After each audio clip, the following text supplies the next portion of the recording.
Cara, eu fiquei impressionada com dos últimos vídeos que eu fiz, o tanto de mensagem maravilhosa que eu recebi. O tanto de mensagem, porque geralmente quando a gente vê um post desse tipo, a gente vê pessoas geralmente criticando, falando um monte, mas um monte de mensagens maravilhosas que eu recebi. E o quanto também eu percebi o tanto de gente que tá na mesma situação que eu. Eu vou contar pra vocês brevemente o que aconteceu pra eu chegar nesse estado que eu estou. Em 2015, nós tínhamos uma vida confortável. Assim, nunca fui rica, nunca tive luxo, nunca viajei, saí para país nem nada, mas nós tínhamos uma vida confortável. Nós morávamos numa casa de 2 dormitórios, sala, cozinha e banheiro. Pagávamos R$ 800 há 11 anos atrás. E meu esposo trabalhava numa empresa de engenharia muito boa. Para ajudar ele, como nós tínhamos 3 meninas, quem é mãe sabe que é muito difícil, porque às vezes uma criança tá num horário, outra criança tá num outro, tudo. Então, vira e mexe, eu arranjava um emprego, eu tinha que sair do emprego. Por quê? Porque o horário das meninas mudava, não tinha quem pegava e tudo mais. Eu fui trabalhar no buffet infantil por quê? Porque trabalhava de final de semana. Então, ele trabalhava durante a semana, eu ficava com as crianças, e no final de semana eu ia pro buffet trabalhar. Eu estando no buffet, eu me apaixonei pelo ramo de festa, eu sempre falava assim, cara, um dia eu vou ter um buffet, um dia eu vou ter um buffet, um dia eu vou ter um buffet. Só que eu trabalhava pra ganhar R$ 40 por festa. E me ajudava muito, porque R$ 40 por festa, a gente fazia uma média de 5 festas por final de semana. Só trabalhando no buffet eu já conseguia pagar meu aluguel e o salário do Thiago ficava tranquilo pra gente usar.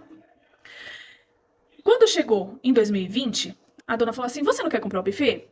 Encheu o meu olho, que eu falava assim, cara, sempre foi o sonho da minha vida. E ela sabia disso. E eu falava, só que eu pensei assim, como que eu vou comprar um buffet, sendo que eu tô trabalhando aqui pra ganhar R$ 40 por festa? Eu não tenho condições, eu não tenho linha de crédito, eu não tenho nada. Não, você vai me pagando conforme você vai trabalhando. E me apresentou um monte de números. Aí é que tá. Quando você vai comprar uma empresa e você é leigo no que você está fazendo, você acaba deixando a sua emoção falar mais alto. E só que mesmo assim eu fui lá e fiz o quê? Assinei o contrato. Assinei o contrato, entrou o quê? Pandemia, porque foi em junho de 2020. Na verdade, a pandemia, se não me engano, foi em março. Só que nós nunca tínhamos passado por uma pandemia. Então a gente achava que aquilo ia acabar, que era realmente uma gripe, que ninguém, sabe, que logo logo todo mundo ia estar trabalhando. E assim nós ficamos por 2 anos e meio. Aí, meu irmão, aí eu comecei a ficar doente, por quê? Porque eu assumi. No buffet infantil, assim, quando você assume as festas que já estão vendidas, ou seja, o que ela já tinha recebido, ela recebeu. Paciência, e eu ia passar a receber o que faltava dos clientes. Só que nós não estávamos recebendo nada. Por quê? Porque estava pandemia, estava todo mundo parado. As contas não pararam de chegar. Os aluguéis começaram a vir assim, não pararam de ser cobrados. E IPTU não parou de ser cobrado.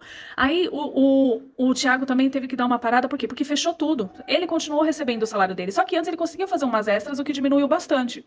A gente conseguia só pagar o aluguel de lá de casa.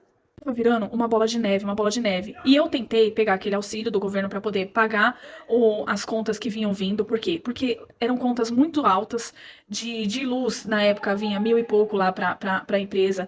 De água vinha 900 e pouco. Isso às vezes sem usar praticamente. Tinha vezes que a gente conseguia atender cliente, tinha vezes que não. E aquilo foi virando uma bola de neve. Quando nós pudemos voltar a trabalhar, meu setor foi o último a abrir. O último a abrir. Por quê? Porque era aglomeração, era festa, era proibido fazer festa. Aí começou o trabalho redobrado. Por quê? Porque eu tinha que fazer as festas que eu tinha assumido, né? E eu tinha que vender festa para fazer uma festa e a festa que eu tinha vendido. Ou seja, eu tinha que vender uma festa para fazer 2 festas. Nisso a conta começou a não bater, começou a não fechar. E o Thiago continuava trabalhando onde ele estava trabalhando. Os funcionários, eles vinham para trabalhar. E a venda que eu fazia, por quê? Porque o pessoal tinha acabado de sair de uma pandemia, então as vendas estavam horríveis, muita gente estava sem dinheiro, poucas eram as pessoas que queriam fazer festa. Na minha cabeça ia dar certo, por quê? Porque eu trabalhei a vida inteira ali, praticamente, né? Eu fazia festa todo final de semana ali, trabalhando como monitora. Aí você entende que não funciona desse jeito. Não funciona desse jeito. O buraco é muito mais embaixo. Tinha muitas coisas em atraso. Eu assumi financiamentos de 2 carros nessa negociação, que hoje as pessoas que me conhecem falam assim, e que tem me fez, falam assim, Dani, você foi a pessoa mais burra do mundo de ter assumido um CNPJ. Ela tinha que ter fechado o CNPJ e você aberto um CNPJ. Se isso tivesse acontecido, eu estaria talvez hoje conseguindo lidar com isso. E aquilo começou a virar uma bola de neve, uma bola de neve. Meus pais eram fiadores lá no buffet, né, do aluguel de lá. Quando a gente voltou, aí começou aquela pressão, porque eu comecei a atrasar aluguel, aí eu comecei a trabalhar para poder fazer a festa, só que eu não tinha dinheiro para pagar os funcionários, mas os funcionários estavam sempre comigo. Aí, quando eu conseguia, aí eu pagava eles, aí atrasava o aluguel da minha casa. E foi virando assim. E eu trabalhando de segunda a segunda, porque o pessoal acha que só quem trabalha com buffet trabalha só de final de semana. Não, gente, a gente trabalha de segunda a segunda, porque durante a semana é a gente atendendo, a gente cuidando de buffet, fazendo manutenção. E o meu buffet, ele era o mais pobrinho que você imaginar, que você não tem noção de como ele era. Eu não tinha brinquedos assim extraordinários, não tinha nada dessas coisas. Isso foi virando uma bola de neve, uma bola de neve. O proprietário tinha falado pra mim que ele não ia me cobrar os aluguéis atrasados, o que me deu um alívio. Só que aí Depois de um tempo, a filha dele entrou na negociação e resolveram me cobrar. Aí meu desespero foi assim, eu não tinha nada que provasse que ele tinha falado que ele não ia me cobrar. Enfim, foi adicionada pra mim uma dívida de mais de 60 mil reais. Eu já não tava com a cabeça boa, eu já tinha começado a entrar em desespero. As minhas filhas começaram. As minhas filhas, eu tenho uma de 10, uma de 12, uma de 15, que agora fez 15, né? Elas estavam trabalhando na festa comigo. Por quê? Porque, como eu não tinha o total de funcionários, elas vinham me ajudar. E isso começou a acabar com a minha vida, acabar comigo. Eu não conseguia dormir, eu não conseguia pensar. Eu fazia de tudo, fazia promoção. Não dava.